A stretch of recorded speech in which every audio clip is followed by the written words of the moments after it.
Хәзер язганнарын чыгарып бетерергә кирәк. Ул инде нәтиҗә ясарга тиеш.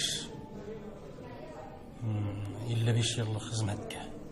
Шуңа күрә яңаларына тотынырга куркам. Аның бетмәве мөмкин. Башланып калган булырга мөмкин. Шуңа күрә минем бөтен булган малны барлыйм хәзер. Бөтен халык алдында хисап тотар өчен 25 томлыкны әзерлим.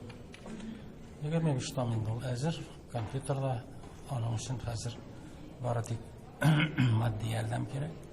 Аның өчен хөкүмәт ярдәм итсә, яки анда хәлле җегетләр бар, Аллага шөкер, алар ярдәмендә 25 том чыгар дип уйлыйм. Үзем үлгәнче чыкса яхшы булыр иде әлбәттә. Президент ярдәмендә мин 11 том әсәр чыгардым 75 еллык.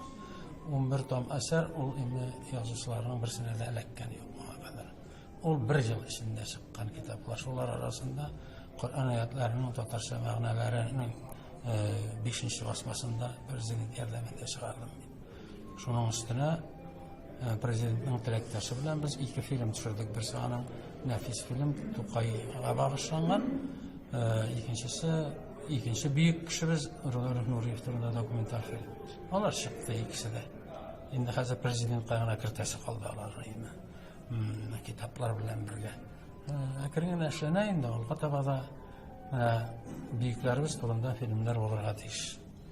Иң беренче Тукай белән Нуриев турында сценарийлары язылган зур киң күләмле фильмнар, яки күп серияле фильмнар булырга тиеш.